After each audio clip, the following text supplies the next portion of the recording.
On the front porch. What are Da, you da, singing? da, da, da, da. Why are you singing? Because it's the intro, Jenna, and this is On the Front Porch. That's crazy. That's actually crazy. We have somebody who does that for us, so you don't need to, you know? Like, that's how it works. Oh, Yikes. Okay, anyways. Welcome to episode 102 of On the Porch with Front Porch Music.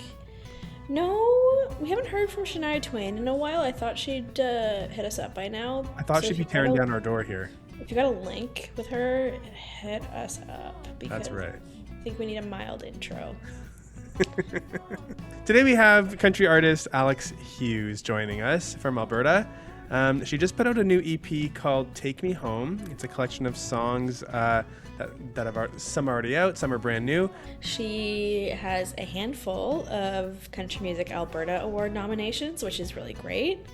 She has an awesome show coming up at the King Eddie for her EP release, and she has a bunch of shows coming up this summer, including the Coca-Cola stage during Stampede. Yeah, crazy. So I hope you enjoy your episode with Alex Hughes.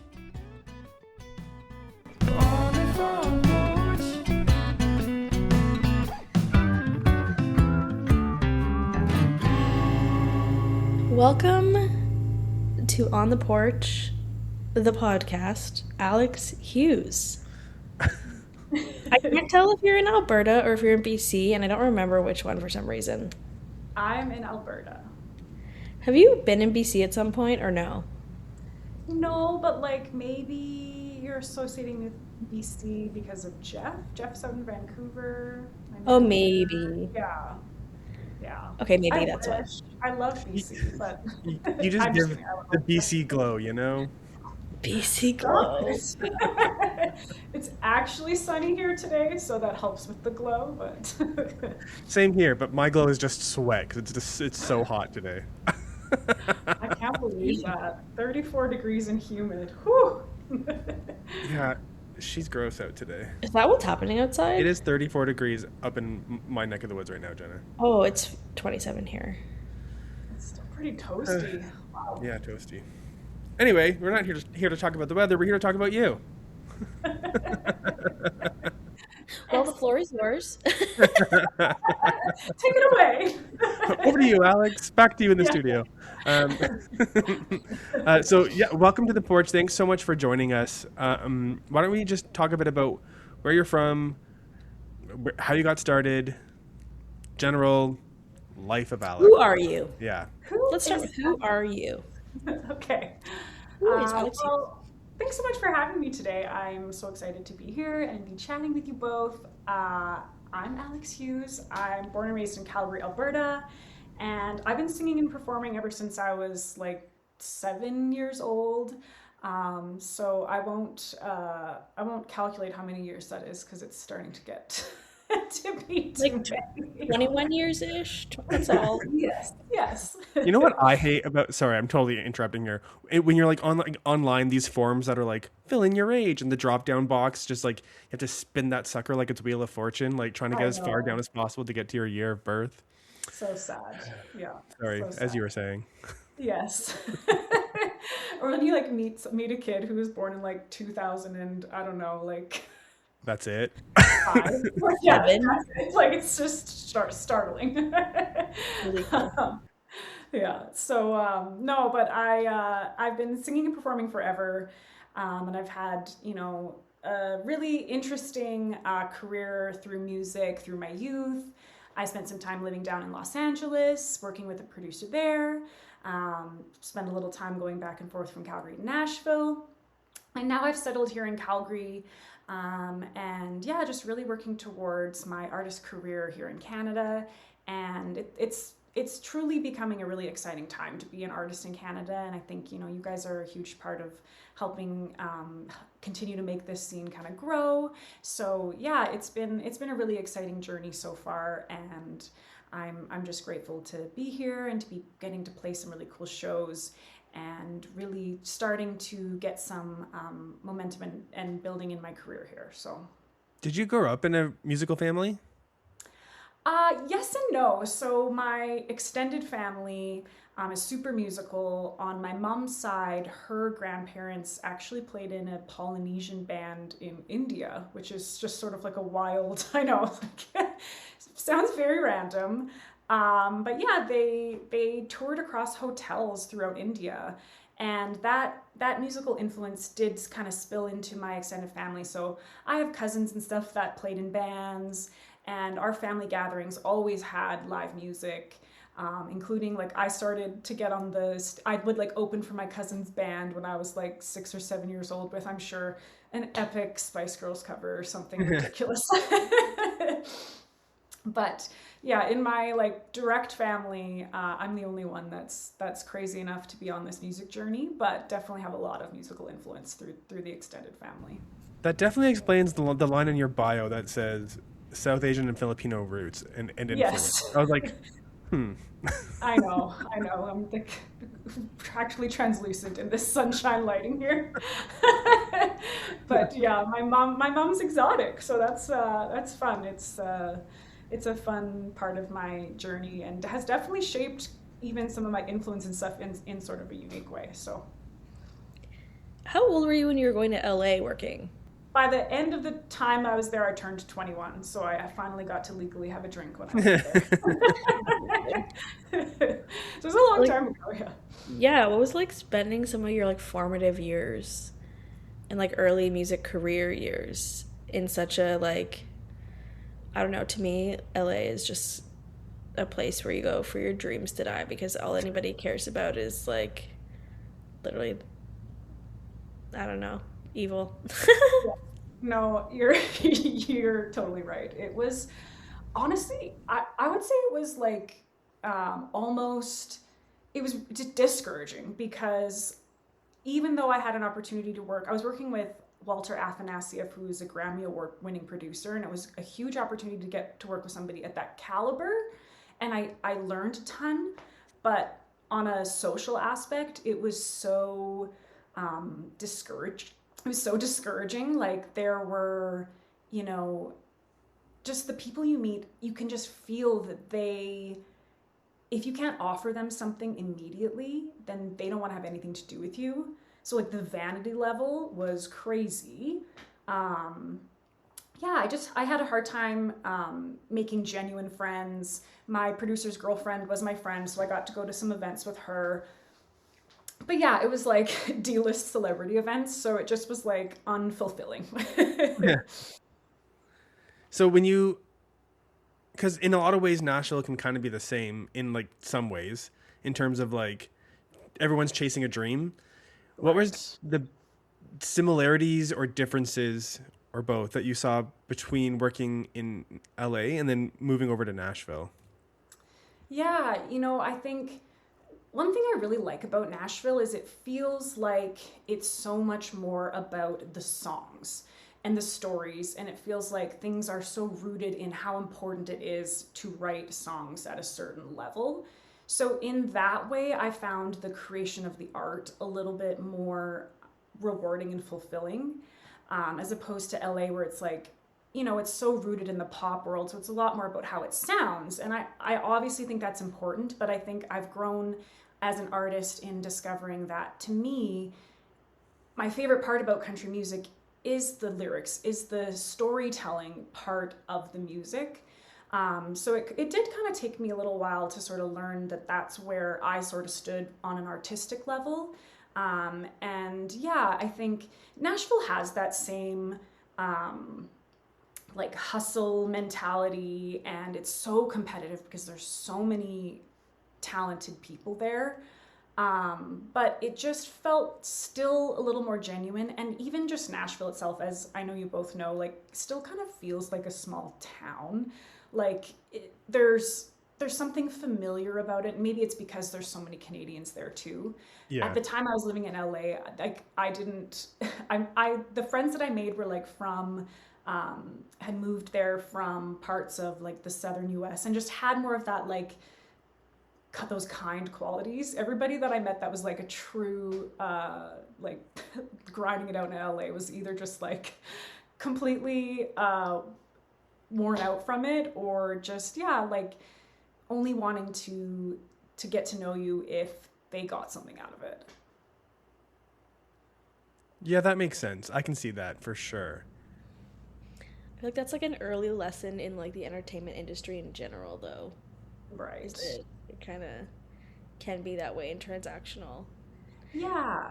And I think like transactional is kind of okay if you sort of know where you stand. Like transactional in like that you can both like benefit, that feels good. But transactional where it feels like in the first few words of speaking, like there lacks a politeness, which Canadians have, which I love. That is the Canadian. Right. That's why you come home. And then and so now you're in Calgary, and I assume you're still going to Nashville every once in a while. But what's it been like for you building your music career based in Canada? Yeah, it's been really interesting, and what I love about Canada is the opportunities that we have here. It was kind of daunting coming back after I fully moved down to LA to kind of chase this dream, and coming back felt like a little bit of a, not step backwards, but it's like, when you put all your eggs into one basket and it doesn't work out, you feel like you've sort of failed in a way. So I was kind of scared to come home because I thought like that it was like I'd have to kind of start again, but it wasn't like that at all. It was so welcoming within the Calgary music scene. And as soon as I started to see, when I first started in music, there just wasn't a lot going on here. And now there's a ton more going on. There's a lot more venues, there's different songwriting series and opportunities. Pretty much right when I moved back, I had an opportunity to do the Canada's Music Incubator AE West program. So it was like all these tools and these ways to sort of figure out how to take a step forward were given to me here, and I'm so grateful for that. There's actually like so much opportunity. I feel like, there's opportunity across the country for sure, but there's just so much in the West. It feels like there's always something, and there's always an organization that's like trying to foster growth for emerging talent and young talent. Totally. I feel like it's like it's a little more than over here in the East. Okay. Yeah, I've heard that yeah, there seems to be more opportunity. And I think something that helps is like living in Calgary specifically is we have the Calgary Stampede. So I grew up singing and performing with the Calgary Stampede. So I started in like the Calgary Stampede talent search as a youth, and they would give me opportunities to perform all over the city during Stampede. But honestly, there's Stampede events all year round. Like it's a year-round thing. So having those opportunities to get out and perform and sort of work your chops and actually be playing gigs, there's no better way to learn. So you're right in that, like, or at least that I've heard that out here there are definitely, some more opportunities. Yeah, like Have you done like their rodeo circuit and stuff out west too, or not really? Yeah, no, there's the whole like rodeo circuit. I had a sponsorship deal before I moved to LA with the Alberta Dodge dealers. So I had my own truck with my face on it. And we always knew where you were. Yes. I was young too, so I'm like, wow, I shouldn't have this brand new truck driving around, like too much responsibility. Everyone look at me. Also, like your face is on the side, and then you jump out of the car, and it's you driving this car. Yeah, but we actually we toured it around to the rodeo scene across Alberta and a little bit like through BC. I would do performances, and I had copies of like my very first little CD that I did. So yes, you're right. There's that kind of too. But there's a pretty good rodeo scene out in Ontario, at least, isn't there? Yeah, Ontario has like the fair scene. It's not really rodeos, but there's fairs in every small town, especially in Eastern Ontario. They're very concentrated there. And there's always music there too. They're all very rooted in music and community, but it doesn't seem to have the same like flair. Yeah, flair or allure as all the Alberta rodeos, or at least maybe that's just because we're here and we want to be out there. I don't know. Well, you're welcome anytime. I've got a spare bedroom. You want to hit up some rodeos? It's Great. I love it's Calgary. time. Calgary is one of my favorite cities. Yeah, amazing. That's the best. You're playing Stampede this year, no? I am, yeah. So it'll be, I'll be playing the Coke stage this year with my full band, playing all the songs off my new EP, and yeah, just like an all original set. So I'm pretty excited and honored I get to do that. This is your first time playing the Coke stage, yeah? Yeah, it's my first time as kind of the artist project that I'm working on now. So Excited, nervous, ready? a little bit of all of that. Mostly just excited right now, and I have my EP release show coming up next Friday, so it's sort of like I kind of got to get through that, and then we'll start to dig in and focus on the Coke Stage show. So right now I'm kind of just like, I'm not even feeling it yet, besides for just excited. But maybe as we get closer to, I'll feel all the things. When you approach a big stage like that, what goes through your head, like when you're about to walk on? Because to me that sounds scary. Honestly, sometimes I find those types of stages less scary than like the intimate songwriter round where you're just like bearing it all. There's something like really liberating and exciting about a huge crowd that just like feeds your, there's nothing quite like getting that type of energy. And I find it helps with the nerves. I don't know what it is, but it just like people's excitement and their energy just is like a wave of like joy and excitement. So I've been lucky. I played the Nashville North stage at the Calgary Stampede for the past 3 summers, and it's just an insane rush to get to play for that crowd. It's rowdy and fun.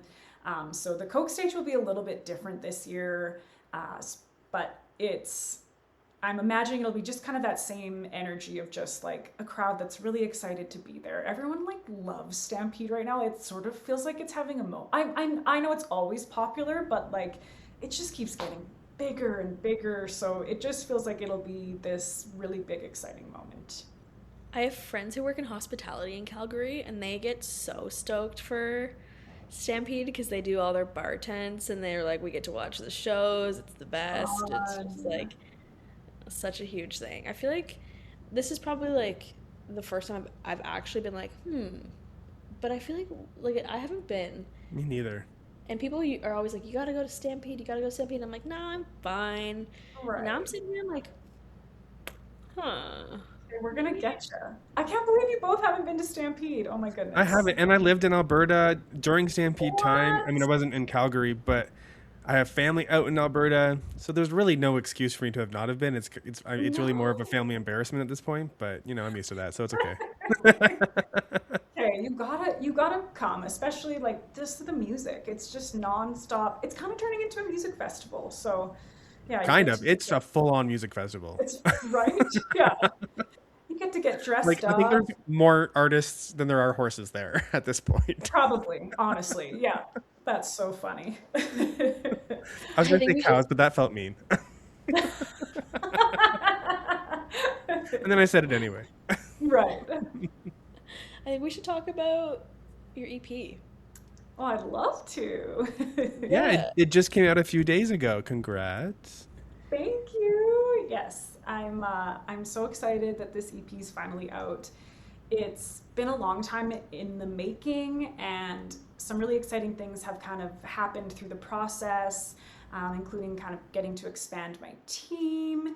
And yeah, this music has just been the music that I've been wanting to make for years, and finally was able to make it happen. And being able to put it out as a complete body of work just feels so incredible. I'm so grateful for the response it's gotten so far. Yeah, people just seem to really be embracing it and embracing all the different kind of stories through all the different songs. It's been a long time coming, and now that it's here, it just feels like kind of surreal. Seeing the word debut, I was like, what? But you really haven't put out like a full like body of work? Yeah, it's just been like single after single after single. So this is really special to be able to put out something that is a complete body of work. And we're doing some really cool things. Like I'm printing my very first vinyl, which is like a huge career highlight moment for me. Like this has just been something I've been dying to do. It's not ready yet, but like when I hold it in my hands, I'm probably gonna break down in tears and like just it's going to be such a surreal moment because as amazing as it is to release music digitally, I think just like a career goal for me is just like I want to hold it, I want to feel it. Make a video of you unboxing it. That's good content. Yes, good idea. Yes, thanks, Logan. So the EP is called "Take Me Home." Talk a bit about that title and that title track. What's it about? Yeah, so Take Me Home is one of my favorite songs on the EP. I mean, obviously, it's the title track. And it's a really special song I wrote down in Nashville with Lydia Sutherland, Forrest Finn, and Aaron Pollock. And as soon as we wrote the song, I knew in that moment that I wanted to cut it. I just fell in love with it and fell in love with the story.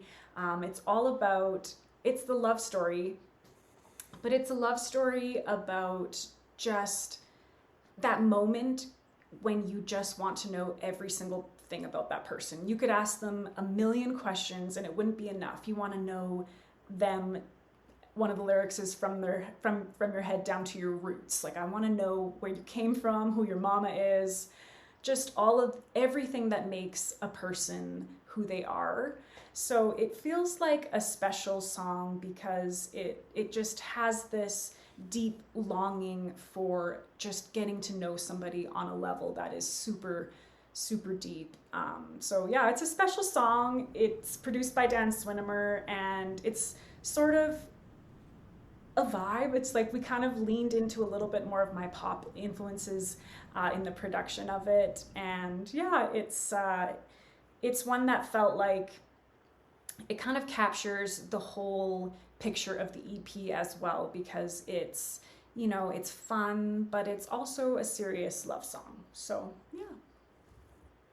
When you like that feeling of like wanting to know somebody, I was just thinking back, like you and your husband have been together for a long time. Can you like just think about those early days and that's kind of like a thing you like hold on to and you're like thinking about that song when you were writing it, or was it like somebody else's idea and you're like, I'm wrong with this? No, that's like definitely exactly what we were channeling. I think Lydia had the hook, like "Take Me Home," and we were kind of talking back and forth about where we could go with the song, and we were saying, it could be like "Take me home," like wink, wink, I want you to take me home. But what if it was instead like take me home to meet your mama, to see all these things that make you who you are? And I was like, yes, I feel that so deeply, and exactly I was channeling, those feelings of excitement sort of when my husband and I were first getting together.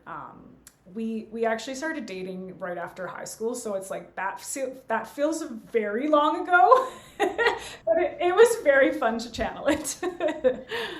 You escaped high school sweethearts. Barely. Just barely, yes. It could be so much more. Not that there's anything wrong with that. No, it's totally adorable. Yeah.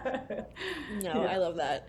Go ahead, Logan. The process of putting this EP together, you wrote and were involved with a lot of heavy hitting writers.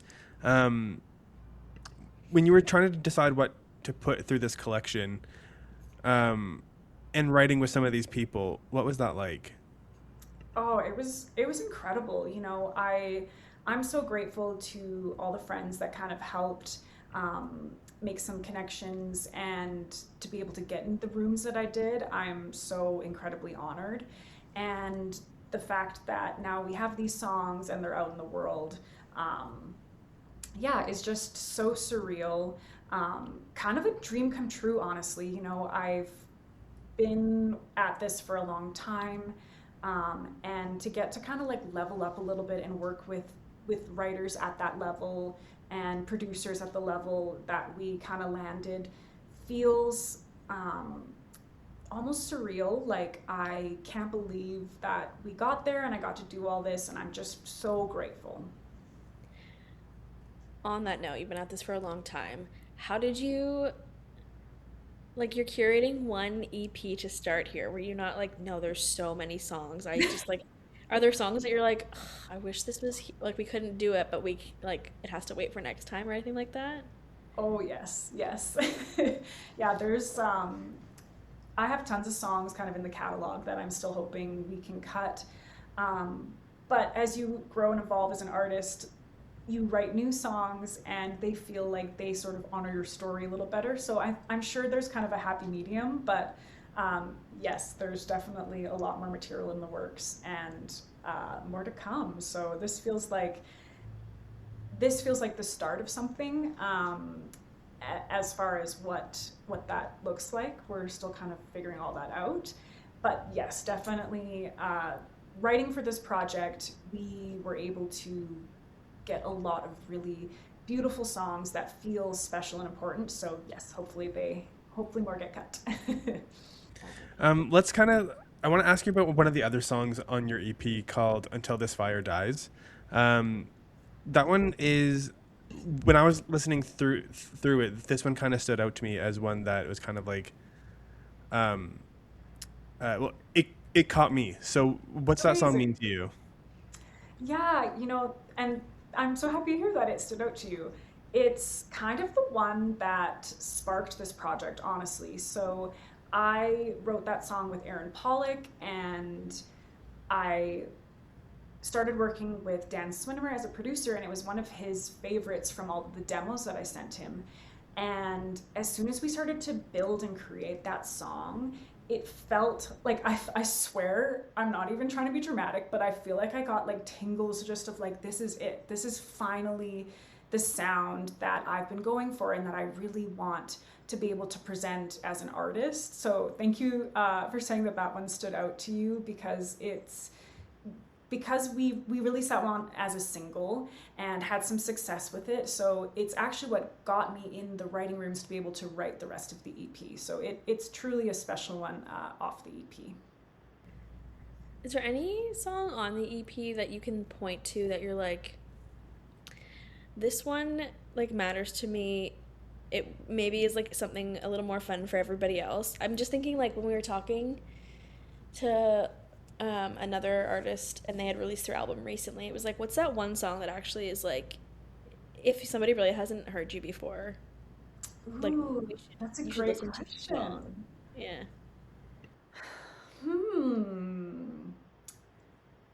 I guess it depends who I'm talking to, because I feel like I can tailor the answer to like what I think the person would like. And it's so funny because it's like they're all your song babies, so it's like, trying to pick I think that the reason why we picked Take Me Home as the title track is because it's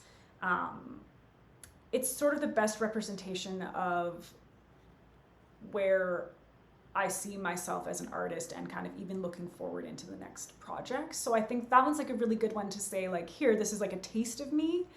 But personally, I think You Got Me and Slow Dancing in the Kitchen, which are a little bit more intimate, those are more personal. So yeah, it depends who So you're who saying I was presenting the song to. just listen to the whole thing. There's Exactly. no one, you have to listen to the whole thing. I was actually I was gonna call out "Slow Dancing in the Kitchen" as well, because that one is also another great one.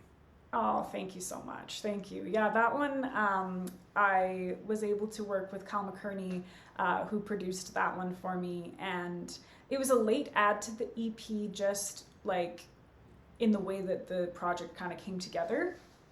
But it was one that I was like, I can't put out this EP without this song. This song is so special to me. It's really personal, and even the production and everything of it, we were able to use members of my real band, and it just really feels like this beautiful piece of authentic music that I just was dying to get on this EP. So I'm glad that one stood out to you too. And it's also very personal. It's like literally I went into that talking about how creaky my kitchen floor is, that conversation like helped kind of spark this idea. So it's just, yeah, sort of wild. Am I new? I didn't know Kyle did production for other I was people. going to say the same thing. I was like, did we know this, Jenna? I was like, I took note. I was like, ask Jenna about this later. Right.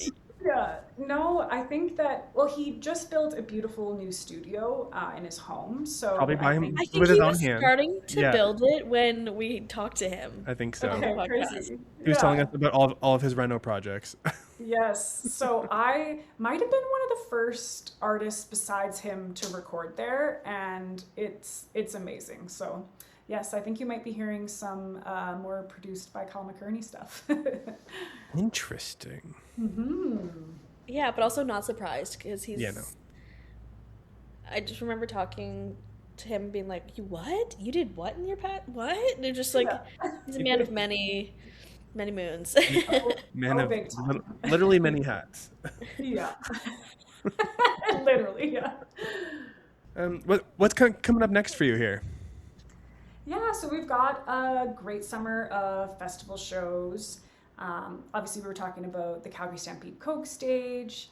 I'm playing Peach Fest in Penticton this summer, so I'm excited to head up to BC, get in the sunshine. That's where you're from in my head. BC. I wish. I mean, How funny is it that like in Ontario, if this happens too, like the fest is named after a food. right. Like we've got Onion Fest and we've No. got We have Carrot Fest in Pumpkin Bradford. Fest. Yeah, No we've got. way. It's so funny, and you're like Peach Fest. I'm like I haven't heard Peach Fest. I've heard Strawberry Yeah. Fest. Right. That's hilarious. Onion Fest? I think that's in Elmvale. I don't Wow. know, but the Carrot Festival in Bradford, everyone who goes gets a basket of free carrots. That actually sounds amazing. Everyone's just walking around with carrots. It's so weird. That's so funny. Like you're standing at a show watching someone perform and you're just holding up carrot. Right. I feel like we don't grow a lot in Alberta, so I can't think of a festival named after food here, but I feel like everywhere that can actually You grow a lot of cows, is what you That's grow. true. Yeah. Maybe that's why these things are named after. Right. Like maybe Elmvale grows a lot of onions and They do actually. Bradford grows a lot of carrots. I feel like that makes sense. Yeah. Yeah, and Penticton has a lot of peaches, so I don't know if you guys had a chance to eat some of the fruit when you were out at CCMA's, but like the No. Okanagan. What? Oh my goodness! I didn't know what this are was you a thing. doing? I'm drinking the. What about if it was like Drink the consumed wine. via wine? Yeah. Yeah. Like that. Fair enough. Touche. I consumed a lot of You- liquids at the CCMAs. Yeah, didn't we all? No, I actually ate so much like really good food in Kelowna because, well, We're talking first- about Alberta, Jenna. I know. But just She's like it's convinced I'm funny. from BC, so it's fine. Yeah. I died because people like the food here is great, and I was like, all I see is the Keg and Cactus Club. What are you talking about? Right.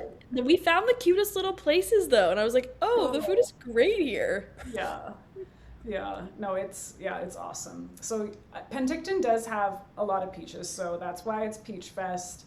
I'm playing Feast on the Beach up in Cold Lake, which is another cool festival right on the beach, which I'm excited about. So yeah, it's going to be a great summer of some cool festival shows, and we're gearing up for hopefully maybe a bit of a tour in the fall, so more to come on that. But yeah, it's just sort of promoting this EP, getting it out there, and getting out with the band and playing some shows.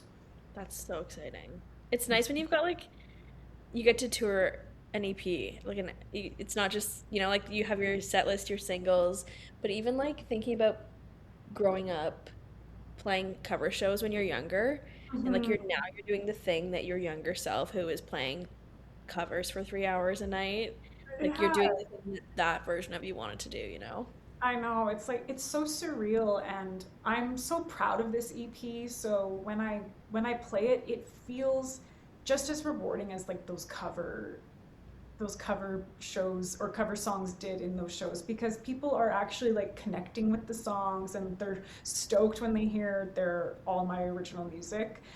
So yeah, thank you for saying that, because it is has been a really exciting time to be able to be not only putting out my music, but putting out music that people seem to be connecting with. So yeah, I'm super excited to get to tour it and play these festivals and like show up with my vinyls and my CDs, and it's gonna be fun. Well, I can't wait to get myself a vinyl of that because I'm trying to build up my collection. That would be amazing. Yes, we will hook you up for sure. Yes, that's what I was hoping you'd say. Well, Alex, thank you so much for joining us. I can't wait to see how the rest of this EP keeps soaring. And thanks so much for joining. Amazing. Thank you both so much. This was so much fun. It was nice to catch up. Yeah, thanks, Alex. Yeah. Yeah, don't leave yet. Don't leave. Thanks for listening to another episode of On the Porch with Front Porch Music. We're so lucky to be able to chat with artists and make episodes like this one. If you like the podcast, remember to rate and review us, and subscribe so you don't miss an episode. It's the easiest way to support the show. Remember to check out frontporchmusic.ca to keep up with new music releases, exclusive artist interviews, and more. We'll catch you again on The Porch in a couple of weeks.